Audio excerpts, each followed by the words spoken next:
Welcome to Finite Element Methods. We'll be talking about the 1D finite elements, but today it will be exciting because we're going to be looking at how to analyze heat transfer problems using transient techniques, meaning that the time dependence becomes important and we have to consider that. So let's look at how you will solve a time-dependent problem. A time-dependent problem is usually solved by discretizing the spatial domain using finite elements, while the time domain is discretized using an approach based on finite elements. So as a consequence, we have to separate the problem into two pieces, one into the time domain, the temporal domain, and the other one on the spatial domain. So let's first study how you will solve a transient problem. Given a transient problem of this kind, where I have this differential equation that depends on time, I have dy dt plus y minus 1 equals 0, and I have an initial condition. Notice that there's an initial condition because there's a y at 0 is 2, meaning the value at time equals 0 is 2. You can find the exact solution to this problem using a differential equation book. And when you look at that,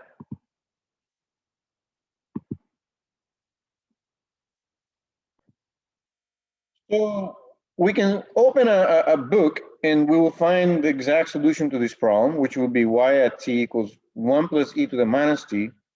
And you can solve actually this using approximate methods. One approach is to use the forward difference method. So if I look at the forward difference method, we can approximate the derivative as follows: dy dt, and then you can write dy as the difference of y at I minus y at time minus a previous time. So this is the current time, the previous time.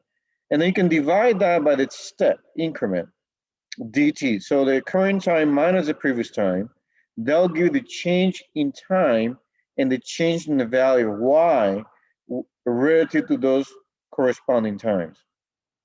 So y at the current time minus y at the previous time divided by the change, the step in time, that division gives me this approximation. So if I assume that the previous solution is known, then I can write this equation. And in this equation, you can see that I have dy dt at the previous time plus y at the previous time minus 1 equals 0. But I know this quantity. This quantity was approximated. I approximated that derivative with this equation. So I can plug in this equation in here. And when I do that, I find this equation. Now I can solve this equation for y at the current time. And so when I do that, the y at the current time gives me this equation here when I solve for it. So bring delta t to the other side, bring this to the other side, and you can solve for y of I. And what I found here is a formula that allows me to find a solution over time of the value of y. And you can see here when I plug in a previous value, a previous known value of y, and I multiply by the time step, or the change in time, plus the current value of y, the previous value of y, I will get the current value of y.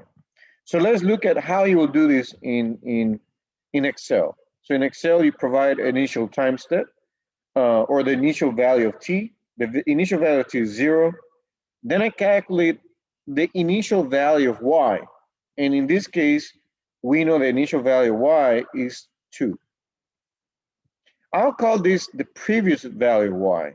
My goal is to get the new value of y, the current value.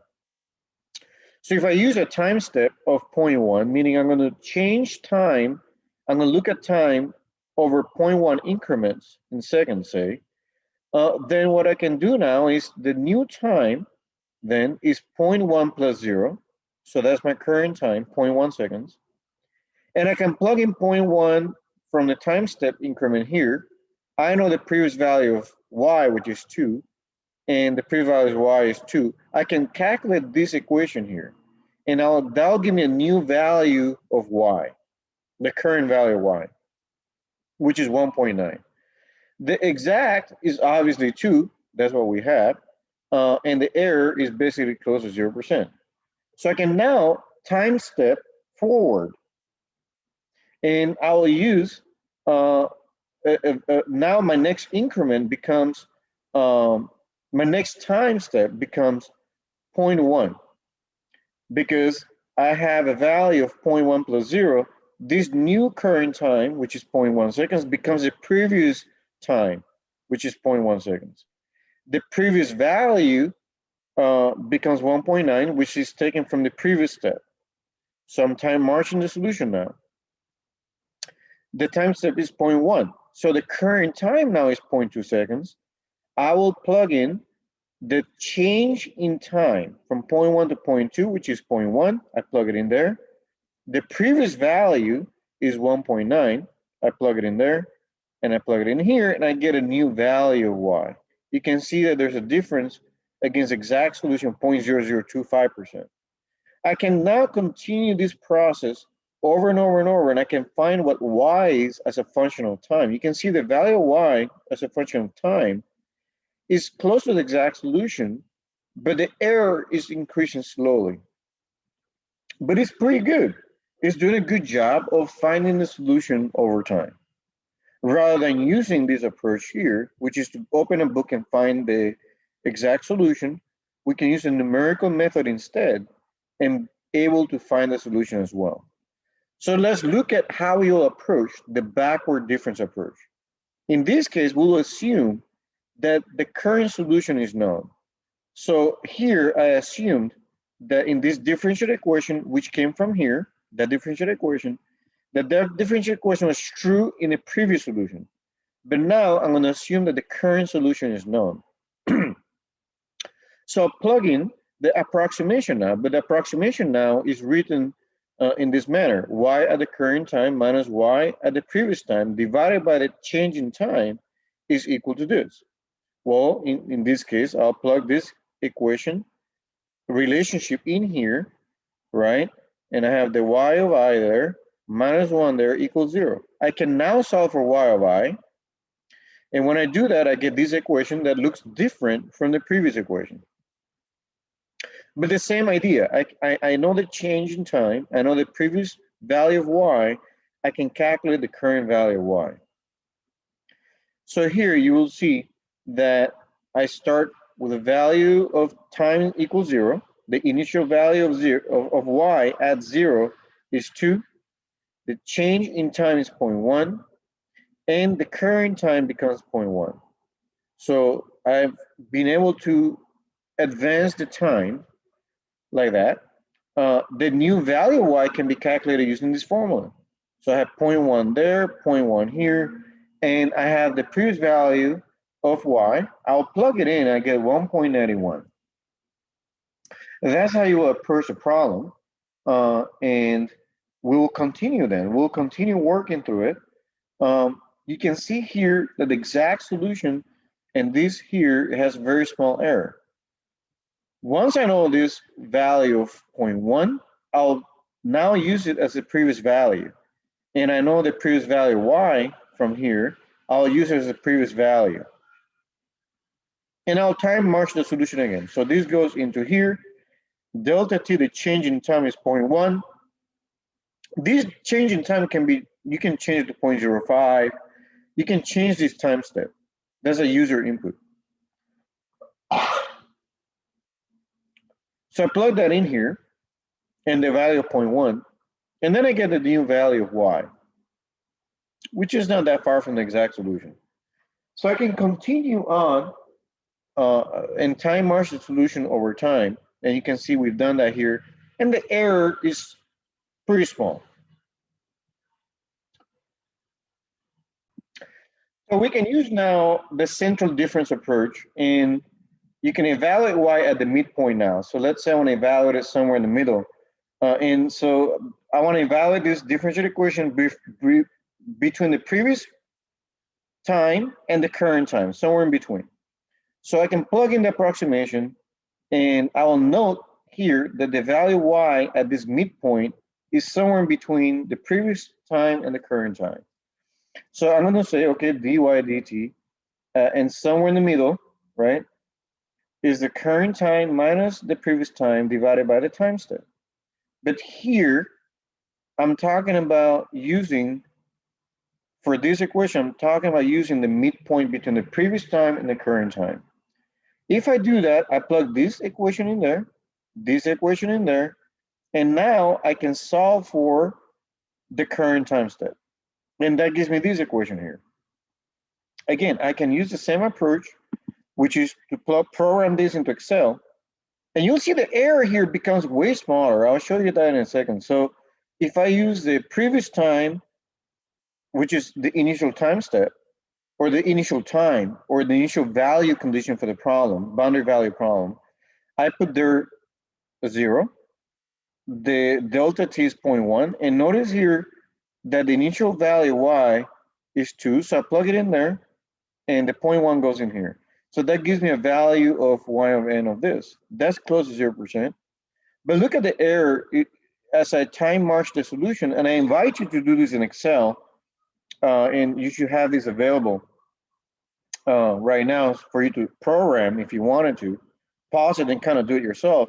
You see this error is way smaller than what I had here in the backward difference and in the forward difference. There's a smaller error overall, and the solution looks very nicely, tracks the exact solution very nicely. So very nice advantage. You can see that all three solutions, central, backward, and forward difference, yielded very similar results. And it was actually very powerful to see how we solve that problem in an easy way. Central difference outperformed the other two methods. Very nicely done. And in addition to that, we've seen here that we can see here that the central difference outperformed the other two methods. A smaller time increment will yield more accurate results. Generally speaking, that's going to happen. And that if you use small time increments, say I want to time march the solution to 1 second, right? But I use a time increment of 0.001. Obviously, I have to time march the solution a lot more. And so it's going to take me a while to get to 1 second. So smaller time increments also mean more computational expense. And note that the central difference and backward difference entail having to invert the quantity to isolate y of I plus 1. So this makes these methods more computationally expensive. Let me go back and kind of illustrate that point. See, when I got to this step for this central difference method, notice how I had to solve for y of I. I had to solve for this. All this had to be multiplied to the other side. Look at the backward difference as well, or the backward difference as well. You can see here that, again, I had to solve for all this stuff and bring it to the other side. When I look at the forward difference, it was a little bit easier because this delta t goes here, and this is just an addition, plain addition to the other side. While these ones have a delta t in the denominator, and this has delta t in the denominator, which means I had to do some sort of matrix inversions or scatter inversion. But when you extrapolate this to 2D and 3-dimensional problems, you'll see they'll become a matrix inversion. So the central difference and backward difference resulted in more computational expense. And the forward difference, however, becomes unstable for large time steps, and it diverges from the exact solution typically. So the backward and central difference have advantages in the sense that the solutions are, pretty good. They're bounded. While the forward difference, depending upon the time step you select, you can diverge very quickly. So when I go here, if I had selected a delta t of 0.5 seconds, you'll quickly diverge in this solution time procedure. And so there's advantages and disadvantages. In this course, we'll be applying some of these techniques as we move forward, and you'll see what we select. I'll walk you through that. In my book, I further discuss some of these considerations when it comes to finite elements. And unfortunately, in this course, we cannot cover every single aspect, so I encourage you to kind of go through the book and kind of read upon these topics. The approach for transient problems, we discretize the time domain using finite difference and discretize the spatial domain using finite elements. So again, we're going to continue doing what we always did with the spatial domain, but in the time domain, we're going to be using the finite difference approach. So we're going to discretize using two different techniques altogether. And so that means that we have to separate the variables, which allow us to model the behavior of time-dependent problems. So let's consider the following transient problem. And here is example number one on how you could approach this problem. I want to point out it's very exciting to work on this problem. It's very exciting to see how the variables vary over time. And you'll find a lot of appreciation of that because there's a lot of problems where just studying the steady state behavior is sufficient. There's other problems where understanding how the temperature varies over time is important. For example, take a nozzle for a rocket engine. The transient response could be quite important because you could generate a thermal gradient through the thickness of the wall, which could be important because that can drive the stresses, for example. So there are situations where the gradients are important to understand, and the steady state condition may not give you that information as much. So let's consider the following transient problem in example number one. I think the best way to exemplify what we're trying to talk about is through examples, and in my book I do it very similarly. So say I have this partial differential equation. It's partial because now I have W that depends on X and T, and I have derivatives that are with respect to X and also T. The domain I'm going to consider is X between 0 and 1. Notice that I'm specifying the value of W of X equals 1, right? At X equals 1, the position of the domain at X equals 1, which is at this endpoint. I'm saying that doesn't matter what time we're talking about. It doesn't matter what time, 10 seconds, 20 seconds, 50 seconds, I don't care. The value at this condition, at this location is 1. So you want to spend some time trying to understand what the boundary conditions are truly saying to really know how to execute the problem. That's very important. Now I have the slope. The slope at X equals 0 at any point in time is -3. That's what this is saying. And so spend some time trying to understand and unravel what we're talking about there. Then at W, what we're saying here is at the initial condition, this is an initial condition, at time equals 0, when everything starts marching in terms of time, and you decide, that's a decision you make. You want to decide, that's arbitrary. I can say, okay, in 10 seconds or next year is when time equals 0, and I'm going to start understanding that behavior. That's up to you to define what time you're talking about that you want to start defining that behavior. So I'm going to define, okay, at time equals 0, which is now, doesn't matter where I'm looking at the structure, the value of W doesn't matter where along between 0 and 1, the value is 1.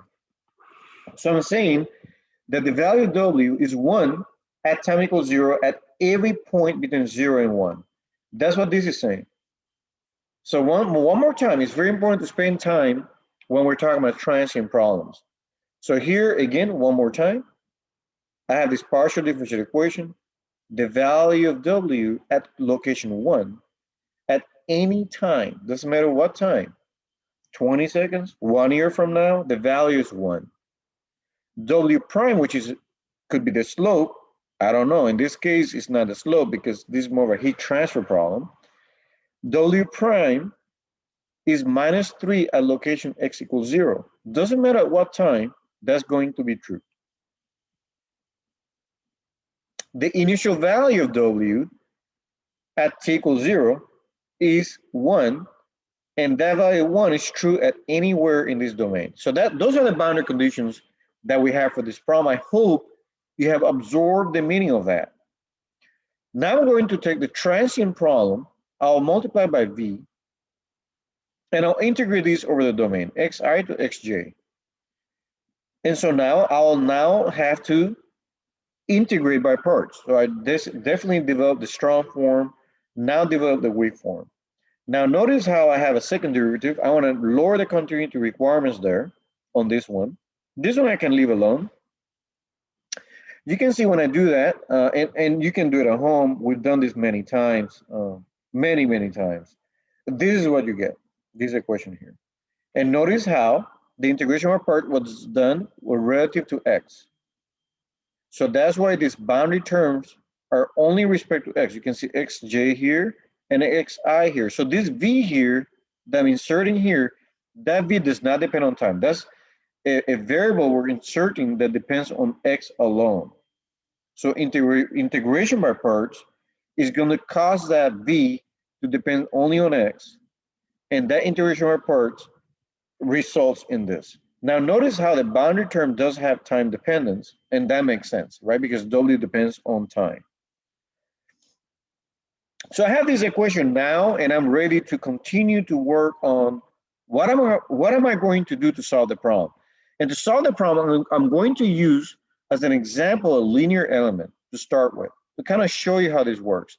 So this is a linear element, and when I say element, let's break down the word linear element. An element is a subdomain. I took a huge structure, I divided it into pieces, and each piece is an element. Here, a subdomain is what you see here. Also notice that at value x equals xi, I have a value of wi. At x equals xj, I have a value of wj. And the element length is le. So wi and wj become the unknown coefficients. Remember, in the weak form Galerkin, the coefficients didn't have physical meaning, but we found a way of doing that by using interpolation functions. We'll go into that in a second. So what I've done here is I've divided the problem. I've actually separated the variables. Look at this. I took the approximate solution to the problem, and I stated that wx comma t is divided like this. So I have the value of time, which is only defined at the nodes, and then I have the shape functions, which only depend on the spatial domain. So I've broke up the problem into letting the shape functions take care of the spatial domain, and the nodal values are the only things that vary as a function of time.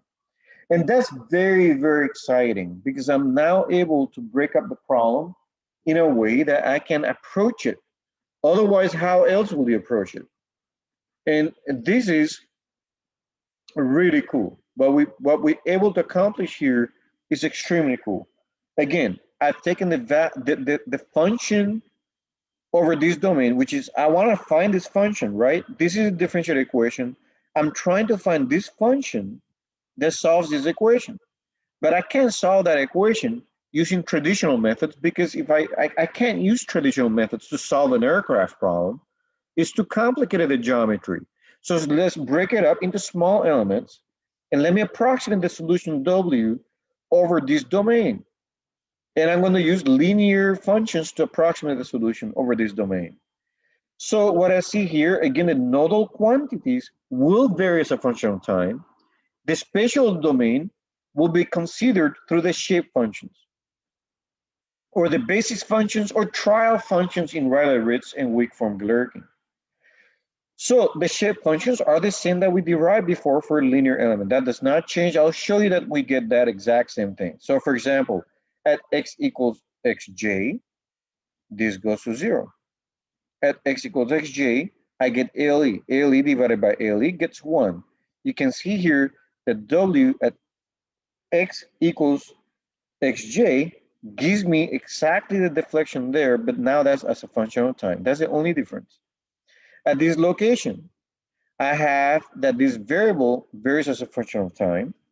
And if I plug in xi here, this becomes 1. And now this w becomes wi. And that depends as a function of time. So that's the beauty of what we are looking at. Give me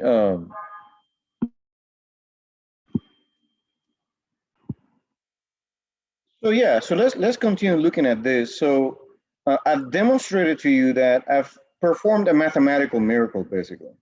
I've taken a problem that's very, very difficult to solve.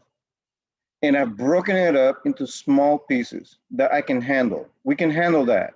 We can solve the governing equation over a domain. I can approximate the solution over that domain. But I've done something very, very cool, which is I've been able to separate the problem into the time domain and the spatial domain. And that separation of variable has enabled us to be able to solve this problem that otherwise you cannot do, right? So if you took a mathematics class in differential equations or partial differential equations, you had to look for a solution, an exact solution of some kind. But I can't possibly use the solutions to solve very complicated problems like the aircraft over a heating environment or some of the problems you're looking at now, which is an electrical current going through a wire and heating up elements in the electronic box. Those are problems you cannot solve by hand. You cannot open a book and solve it. So we're trying to find ways of solving those kinds of problems in a simpler way. And the only way that exists is to break up the structure into small pieces that are more digestible and solve the equations over that smaller domain, okay? That's what we're trying to accomplish. So what I'm going to do now, I'm going to put the shape functions into this shape function matrix. And then these nodal coefficients, they're unknown. Remember, these are the unknown coefficients that vary as a function of time. These quantities will go in this vector here. And that vector will take care of the unknowable quantities, the unknown coefficients over time, which are nodal quantities that allow us to solve the problem, basically. So again, very, very interesting ideas that we're introducing today. They're not very new. All we've done is separate the variables into the time domain and spatial domain.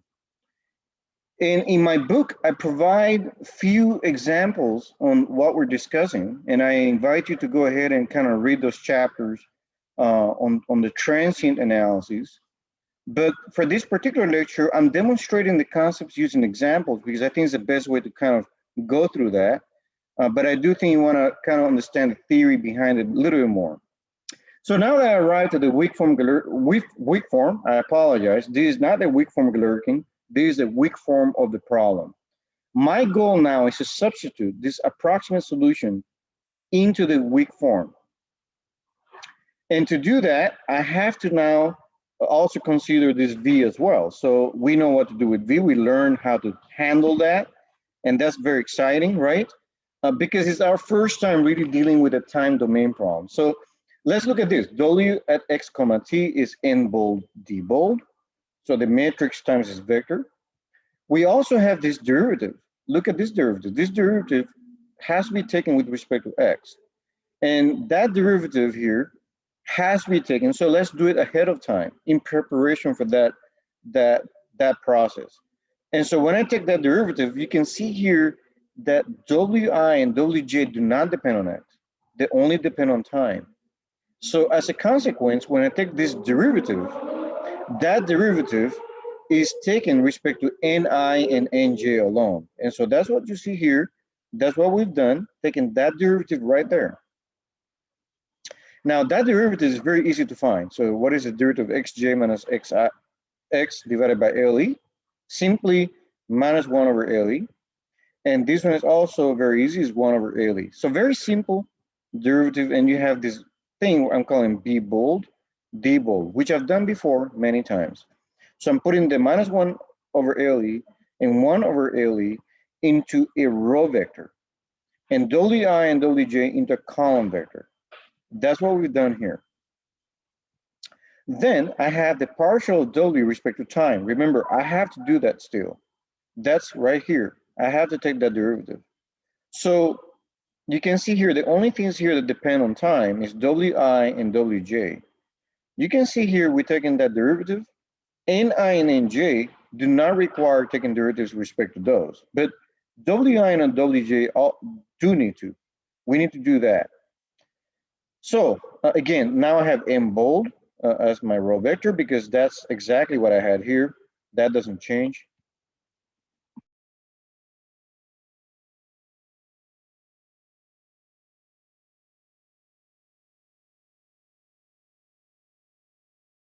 And so here we have, now what we have here is something very interesting, which is the nodal values, but these are the velocities now, right? Or not the velocities necessarily, but the change of that variable over time. And so here, that goes into this column vector, which I'm calling d dot. It makes it easier. So anytime you see a dot here, it represents a time derivative. That's a time derivative of that variable. And again, very exciting. We're moving into mathematics here, okay? So now I'm ready to substitute these variables in here.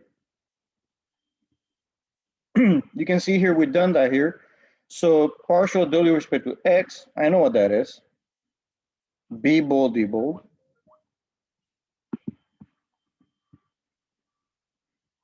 Right there. Anytime you see V, that should be substituted by N transpose bold. And you can see here that that derivative is just B bold transpose.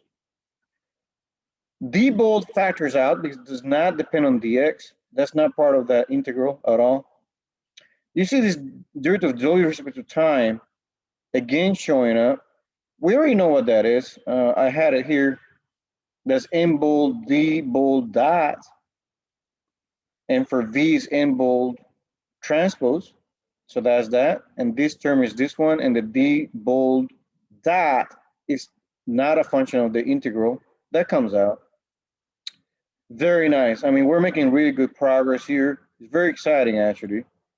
And I have this term right here, V of x of j. I have to plug in Ni for the first equation. That's what I have there. And here I plug in N of I. You can see here that this term goes to 0 because Ni at xj is 0. So I only get this term. And this is 1. So I get that. And for nj, this is 0 and this is 1. Very beautifully done. So the element formulation for a generic element E, after you integrate this, because you guys can do this in Mathematica, we know these shape functions. We know them. So you know B bold as well. So it should be very easy to then integrate this, and it's very simple, right? So we can just use Mathematica or MATLAB or Wolfram Alpha. I don't want anybody in this course to be doing anything by hand. No integration by hand, no derivatives by hand. That's something you should have learned in a more basic course. Now what we're trying to do is apply those concepts, and for that reason you want to be using something like a Mathematica, wolframalpha.com as well, wolframalpha.com as well, www.wolframalpha.com. You can also do the integrations there. But also always make sure you show your work, print screen or something like that. So we made tremendous amount of progress. You can integrate all this and look at this beauty. I mean, there's a beauty here. You have this expression here. Sorry, this expression is this one here, and the W now depends on time alone. That's it. Look at this expression here, fully beautiful here, and now W depends on time alone. That's it. And then I have this right-hand side, which yes, has its xi and xj, but we have to talk about that. We haven't got into that yet. But the generic element formulation for a single element looks like this. Okay. So let me clarify that concept a little bit. So W does depend on time, and W is time dependent, but there's no time derivative here, as you can see there. So going back a little bit, let me remind you what we've done. We've taken W, which is a function of x and time, and we separated the variables so that the nodal quantities are a function of time, and the shape functions are taking care of the spatial domain. That's what we've done. And so now we've converted the problem so the W depends on time, so it's time dependent. So here D is time dependent, but you're correct that this column vector has no dot because there's no derivative. But each of these W's do depend on time, and they vary as a function of time. So now I'm going to break up this domain into 3 domains, element 1, 2, and 3. I'll make it equal elements. I don't have to, but I'll do that. And I'll use the same idea. Again, I divided the domain into subdomains, which I'm calling elements. Finite elements, where does that come from? Is that taking a domain, which can be divided into infinite number of subdomains, but in this case, I'm dividing into 3 elements, which makes it a finite element. That's why this course is called Finite Element Method. The finite element method is an approach to solving governing equations over a complicated domain by using a systematic approach that's able to divide the domain into subdomains, which are called elements. We approximate the solution over each element, and then we assemble the solution together. That's beautiful. I can take an aircraft, a boat, a golf club, whatever you want, and it can solve a governing equation over that domain that's complicated, and I'm enabled by this approach. That is what is beautiful about this class, this course, right? And so now I have this, and my next step is to assemble the system. And you guys know how to assemble a system. We've done this. It's a 4x4 matrix, 4 unknowns, 1, 2, 3, 4 unknowns. So now all we have to do is assemble it. And when I do that, I have this matrix multiplied by this column vector, plus this matrix times this column vector, and that's equal to the right-hand side. And now it's time to look at what is going on. You can see that these terms cancel out for the center, for this node here and this node here. This term and this term cancel out, and this term and this term cancel out when they add up. But this term and this term stays the same. But that is the global system now. I broke up the system into elements and then pieced it back together using the connectivity metrics. Now I have to determine the boundary conditions in terms of the global unknown quantities.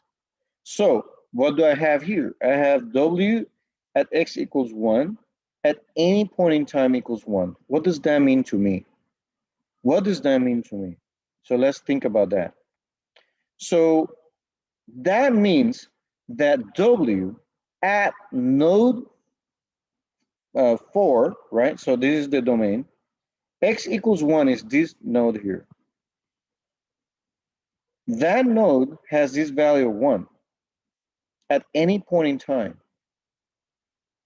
So the derivative of that time of W, since W is constant over time, that means the derivative of W is 0.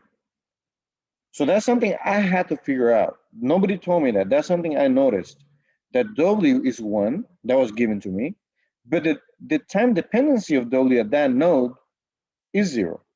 And so that's what that's telling me right there. Here, this boundary condition, what does that mean to me?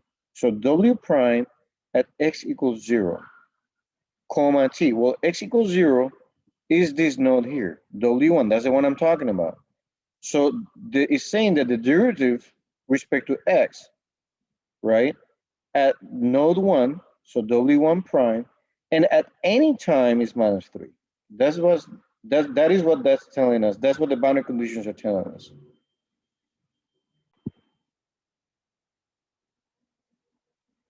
So I'm ready now to plug in the different boundary conditions. So this one here goes there. This one goes here.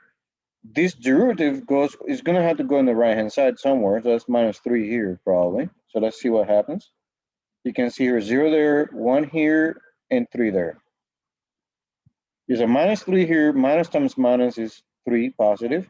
And that's what you see there. That's 0 and 0. That doesn't change. That came from here. And I have this right-hand side here. So I can now look just at the first 3 equations, because the first 3 equations is what is relevant to me. And why? Because I don't know these quantities. Well, I know the bottom quantities. And again, it's very scary to look at matrix times vectors and all that. But in reality, what you're looking at is equations. These are equations. Matrices, we use them to put them in a more compact manner. It looks scary, but it's nothing more than just equations. It's not a big deal. The first 3 equations result on this, and you can see here, I'm going to call this C bold, this K bold, and F bold. And another thing you notice here, so I want to show you where this 3 comes from. It comes from multiplying, it's basically this bottom equation, this third equation. If I multiply this row by this column, 0 times W1 minus 1 times W2 plus 2 times W3. There's a 3 here, right? Multiplying. So 3 times minus 1 times 1 is minus 3. And that goes to the other side of the equation, and that's where this 3 comes from. Okay? So let's keep track of that. Don't forget that when you're working through problems. Now I'm ready. I'm ready to solve the problem. I'm not done yet, right? I'm able to now discretize. I discretize a spatial domain. So I got this 3 by 3, right? But now I have to march the solution forward to find it as a function of time. And so how do you do that? Using I showed you earlier how to do it with scalar quantities. Now, how you do that when you have matrices involved? So let's derive the backward formula for matrices. So I have C bold times DI bold dot plus K bold DI bold equals FI bold. And then we can approximate the differentiation of D bold with respect to time. And so I have, again, the same thing I did earlier, but for multiple dimensions. DI bold that is approximated as DI bold minus DI bold I minus 1 divided by the time step. I will plug this in now into this equation. You can see that there. Plus K bold times DI bold equals FI bold. Now I can solve for DI bold. And here is where it comes, right? Here's where it comes. I have to invert C bold. Notice that. I have to invert C bold. That's expensive, computationally expensive. But I have to, and that's part of the solution. Now I can multiply this stuff and then I can solve for DI bold. And when I do that, I get this equation. Notice here that I know C bold and K bold, they're here. All these numbers are known.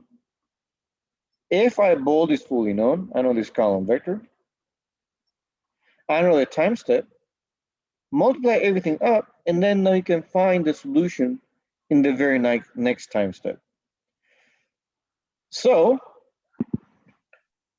let's see how you will look at, how you will go about that. So when I use this formula, I plug in C bold here, K bold there, so that's what you see here.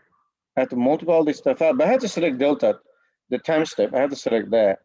Everything here is known though, right? This column vector is known too. That is the initial condition of the problem.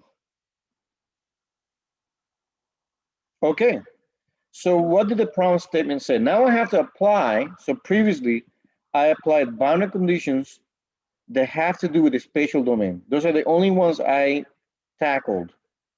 The next step is to now consider for the first time the initial conditions of the problem. And notice that the problem statement stated that W at any point along the domain is a value of 1 at time equals 0. So therefore, at the very beginning, at time equals 0, the value of W is 1, 1, and 1. So this column vector is 1s. The time step I'm going to select is 0.01. So just plug that in there, and that gives you the value of D1. So it's going to give you the value of W1, W2, and W3 at time equals 0.01.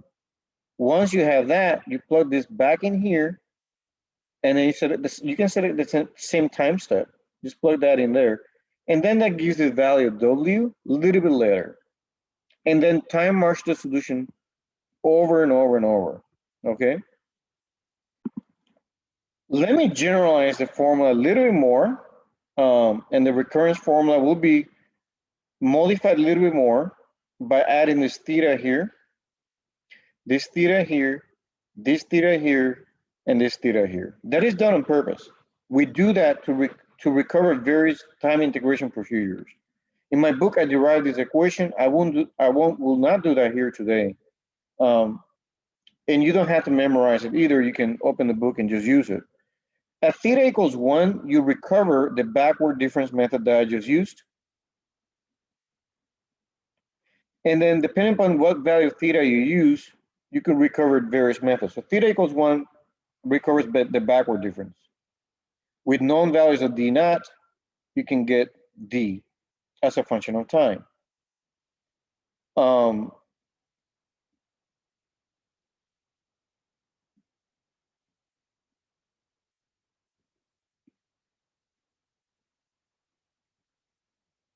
When you plug in theta equals 0 in this equation, you will find that we recover the forward difference method. Notice here how it's pretty straightforward to do this calculation. If you plug in theta equals 1/2 in this equation, you recover the central difference method. So that's a very convenient formula. The one here at the top is very convenient because you can use the same formula and get different time integration schemes, right? That is the benefit there. So let me make some notes. The forward difference scheme is known as explicit scheme. The backward differencing and central differencing schemes are considered implicit schemes. In general, the implicit schemes are computationally more demanding. However, they're more stable compared to explicit schemes. If the error remains bounded as time marches, they do not continuously grow in time, and the scheme is said to be stable. If the scheme allows, it could be prone to unlimited growth of errors in time, and the solutions may actually start oscillating non-physically, and you have to watch for that behavior. You have to really understand the problem to figure that out. The explicit schemes, such as the forward difference schemes, are known to be conditionally stable, meaning that the time step has to be selected smaller than a certain critical value to have stable solutions. However, in practice, this restriction can be too severe and can affect the computational efficiency of explicit schemes. In implicit schemes, we have unconditionally stable problems. There's no critical time step restrictions, so implicit schemes tend to be more stable in terms of solutions that you get. In all schemes, the time steps have to be selected to be small enough to be sufficiently small to capture the unsteady behavior of the solution accurately. Larger time steps can be selected with implicit schemes, and therefore they're preferred but they're more computationally expensive. That's the downside of that. You can determine conditional stability for an explicit scheme. One way is you know K bold and you know C bold. So you know these two here. For our problem, they're constant actually. For our problem, K bold and C bold are the same. They don't change. So this is a very easy thing to do. Plug it in here and then calculate the eigenvalues of these metrics. And you're going to select basically the largest eigenvalue from this equation. You plug it in here, and depending upon the value of theta, it tells you what time step you have to select to have a good solution. For a fully explicit scheme, theta is 0, and so you really get 2 over lambda max. And so knowing the eigenvalue of this equation, the maximum eigenvalue, you can plug it in here, and that will give you the time step that has to be. And if it's less than that, you should be okay. If it's greater than that, you could run into problems. Let's tackle another example, and this one is a very cool problem because it's a heat transfer problem. It's a partial differential equation, which you cannot solve if you open a partial differential book. That's what makes it exciting, right? And that is the point of this course, is to solve problems you cannot otherwise solve using classical mathematics. So here's a partial differential equation, and it's a temperature problem, it's a heat conduction problem, and it's talking about the 1D bar that's being cooled. And I had this initially heated 1D bar that went to cool off. Initially, the temperature distribution between -1 and 1, this domain, is such a, it follows some sort of parabola. So it's a maximum temperature in the middle. So you can plot this yourself. You can plot this parabola. You will find that when you do that, plug in -1 here, you get temperature 0 at one boundary. Plug in 1 here, you get 0 at this other boundary. So the temperature is 0 at the ends, but the temperature is maximum in the middle at x equals 0.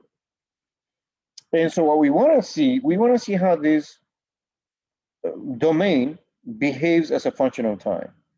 So what we're going to do with the problem, what is the boundary conditions of the problem that they're giving us? You want to spend at least 45 minutes or maybe less. You want to spend some good amount of time into the boundary conditions of the problem. You don't want to rush into solving the problem and not understand what is being requested, because you're going to get the problem wrong.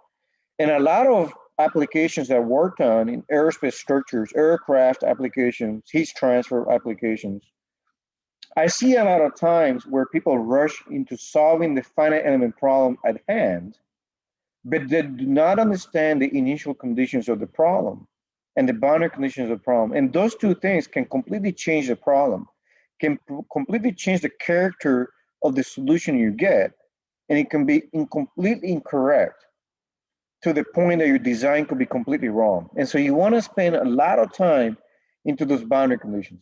I am not perfect. You are not perfect. Nobody's perfect. In engineering, the number of errors that could occur is just too large. It could be a unit problem. It could be a sign error. It could be so many things. Nobody here is perfect. I am not perfect. I made so many errors in real life scenarios. And that's why you want to have what we've been talking about over and over and over with our guest speakers is having that peer review. So, this is what I've done so far. Hey, colleague X or colleague Y or colleague Z, can you come to my office and look at what I've done? Does it make sense to you? Okay. And there's one reason we're trying to not give you an exam. Because I guarantee you, if I give an exam, a 3-hour exam, everybody will get it wrong. These are not easy concepts that you can solve in 3 hours. That's why we have this collaboration forum, so you can discuss what are you doing? Does it make sense, right? And that is what happens in real life. In real life, nobody's going to be doing this alone. You cannot do it alone. If you do it alone, it will be wrong. In fact, Leonardo and myself, we're going through some of the solutions for some of the problems in the past. And guess what? We didn't get it right the first time. And we're the ones teaching this class, so we cannot expect you to get it right. But what we expect you to do is to understand the processes and understand what are the intricacies of the problem and where you need to spend the time. And we expect you to have that collaboration that occurs so that you can find those errors in what you're doing. So I hope that's very clear. I hope that's very, very clear as we move forward, is that spending time in those initial conditions is one of the major sources of errors in every time-dependent problem I worked on. And that's where you want to spend your time. So what we look at here, we want to spend time, right? So just like I said, and I will get off my soap opera box, my soapbox, and go back to work. But you can see here that the temperature is 0 at x equals -1. The temperature is 0 at x equals 1. Right? So that's what that's telling me. But it's telling me that that's true at any point in time, because I have this T provided here. That's telling me that doesn't matter when, this temperature is 0 at these endpoints. But it's also telling us that the temperature at time equals 0, meaning right now the time is 0. You said that when time is 0, but I'm saying time is 0 now. It's telling us that the temperature varies as 1 minus x squared, which is a parabola, and obviously at x equals 0 is maximum, and at plus minus 1 is 0. So the temperature is known over this domain, but is known at time equals 0. After that, I don't know what's going to happen. This governing equation will tell me what's going to happen. It's going to, now physically you guys know what's going to happen because it's a parabola. That temperature is distributed as 1 minus x squared, and the boundary conditions are 0 and 0 at both ends. But that's telling me something. It's telling me that the boundaries is 0 and 0. So therefore, as a function of time, I expect that heat will get lost as a function of time. And as the time goes by, the whole domain should have a temperature of 0. I hope that the temperature drops as a function of time. So yeah, spend that time to physically understand the problem. And here, what I've done, we've actually divided the domain into 5 elements. And I'll go into that. That's what we're going to do, discretize the domain into 5 elements. We develop the weak form, again, multiply by V, integrate by parts. And again, what we're trying to do by integration by parts is to weaken the continuity requirements. We've discussed this extensively By now, you should be an expert on how to do that. And if you're not, please reach us out so we can help you get out of that hole, because it will be a hole if you don't understand that today. And I do not say that to shame you or to make you feel bad, but you have time to recover if you don't understand how this works. Okay. So we can integrate this by parts, and I won't go into how we did that because I showed you the trick on how to do that. We'll select a single element that's a linear interpolation, and you can see here that I've selected a linear interpolation. T here is going to be approximated using the shape functions, and the nodal unknown quantities becomes this Ti and Tj, which varies a function of time. So that's M bold and T bold. M bold contains the shape functions, and the nodal quantities that depend on time go into this vector of unknowns. Isn't that exciting that I've taken this problem and broken it up into a way that I can actually do something about it? Here I have the time, the temperature like that. The derivative of the temperature has to be calculated. The only thing that depends on X is really the shape functions. So that's the only thing that's getting modified. That goes into the row of a vector that's B bold. This column vector contains Ti and Tj. And here I have a time derivative. And the only thing that depends on time is Ti and Tj, which are the nodal unknowns. So the shape functions, are alone, left alone. Notice how this goes into the row vector and this goes into the column vector again. Beautifully done. I'm sorry. These shape functions go into the row vector, and these two quantities, which are the time derivatives of temperature, go into the column vector. Beautiful. I'm ready now to substitute these expressions into the weak form, and you guys are experts on how to do that. So we get this expression here. Now I'm ready to evaluate the integrals, and voila, I have the generic element formulation, which is right here. If I select an element size of 0.4, then these expressions turn into this. If I use 5 elements and assemble it, it looks like this. The middle ones will cancel out when you do the assembly, and you get the heat flux at Q1 and Q6. But now we can now specify the boundary conditions. What are the boundary conditions telling us is that temperature is 0 at any point in time, which means that the derivative of the temperature is 0 at any point in time. So that's why you see a 0 there and 0 there. And now that I have imposed the spatial values of temperature, I'm ready now to reduce this equation into, now I have 4 unknowns, right? So the middle 4 equations are the one that matters. Why I have 4 unknowns? Because I have 6 elements, and 6 elements has, you will get this number of unknowns. So I get a 4x4 when I reduce the system, and this equal to 0. Now the initial conditions, I'm ready to apply the initial conditions. At time equals 0, I have a parabola.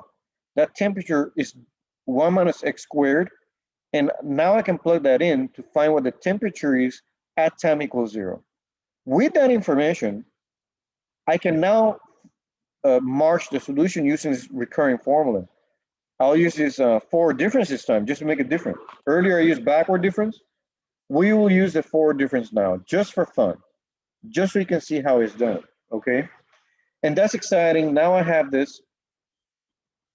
I have this here too. Now all I have to do is select the time step of 0.1, and I know that the temperature at time equals 0 is a parabola, and I multiply that by 0.1, my time step, so I'm just basically using this formula here. That's all I'm doing. I know DI in the previous time step, the current time step. I know F, which is zeros in this case. Yeah, so it's plug and play, right? So we plug it in and we solve for temperatures. T1, you can see it's cooling off. It started with a hotter temperature, T equals 0, it's cooling off. And then I plug this in here, again here. You can see the temperature is dropping off, becoming more uniform. Well, why do it by hand? We can learn how to do that in Mathematica, or we can actually do it in Abacus, the software code that you're learning. The Abacus finite element software code is just a mathematics code. It's a Mathematica, it's solving mathematical equations. That's all it's trying to do, but it's doing it visually for you, right? When you open a book in partial differential equations or differential equations, you saw that you're solving these equations using exact solutions. But what finite element software is doing is making the problem simpler for you. It's approximating a solution over the domain. I no longer care about the courses I took in mathematics. Really don't care at all because I have a way of solving that approximately. So now I can simply, I'm actually doing something crazy. I'm approximating a solution with linear interpolation, which is quite insane. Think about it. The exact solutions are hyperbolic functions, exponential functions, very complicated Bessel functions. No, but I'm now solving the problem using just linear approximation. And that's extremely exciting, right? We have a systematic way of solving these partial differential equations in a way that's simple and systematic. You give me whatever, and I'll solve it without having to look at a book, right?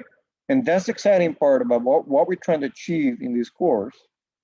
And you may think, well, what is the point of me learning this if I can just use the software? Well, because if you don't know what's going on behind the software, and you won't know how to interpret the results sometimes if there's an issue. And several times in the past 20 years of doing this, I had to be exposed to this knowledge to understand the results made sense. And that's why this is important. Okay. So I'll get off that soapbox again and go into looking at how you look at this problem. So I have 5 elements, not 6 elements. It was a mistake earlier that I made. 5 elements, 1, 2, 3, 4, 5. And I have nodal numbers here, 1, 2, 3, 4, 5, 6. Element number 1 connects 1 and 2. Element number 2 connects nodes 2 and 3. Element number 3 connects nodes 3 and 4, and so forth. And that connectivity goes here. The element type I'm using is a heat transfer element, DC1, D2. 2 here means it's a two noded element. 1D means is a one-dimensional problem. Star node, here you're going to put the nodal locations of these elements, of these nodes, I apologize. So node 1, would you put that location? The solid section select as, I select as aluminum, and I'm providing a cross-sectional area here.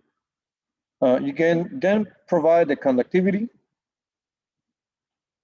the density, the specific heat, and the initial conditions for this problem are a parabola.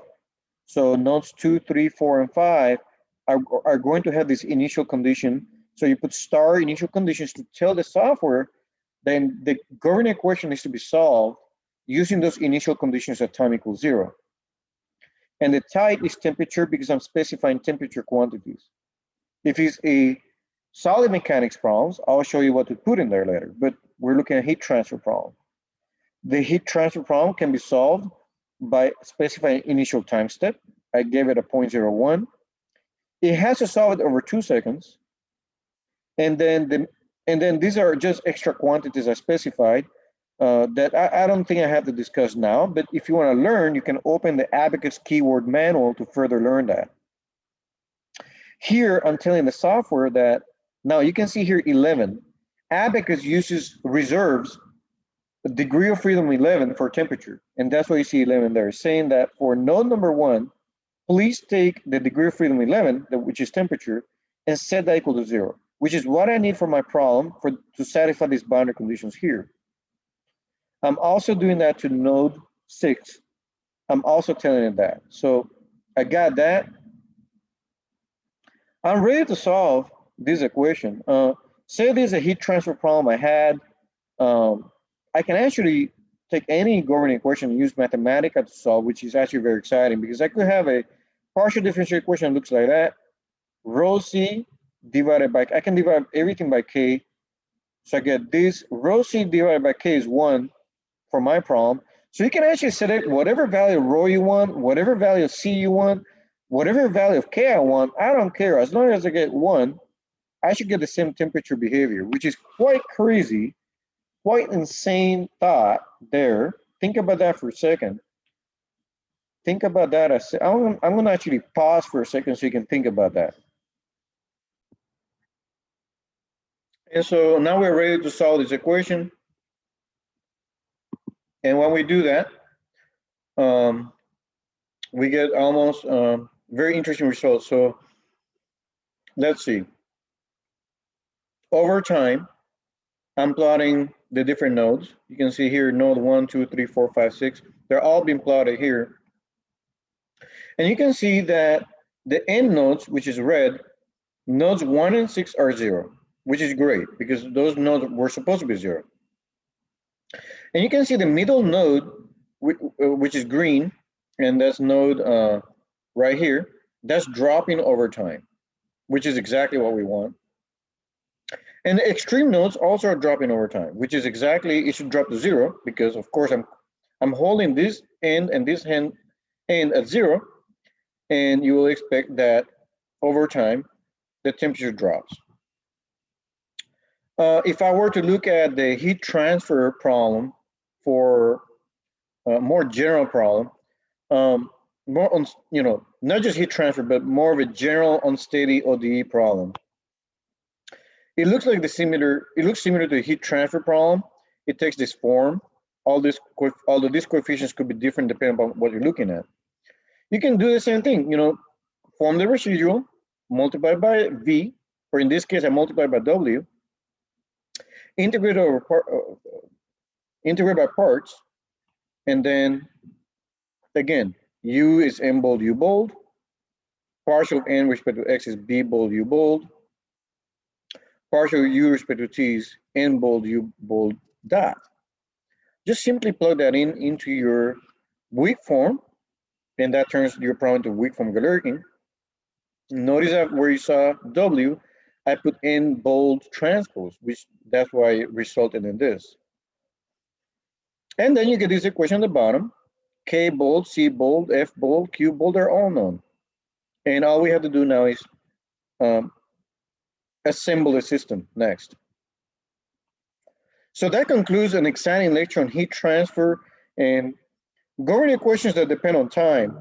And I hope you enjoyed it because that thing's exciting.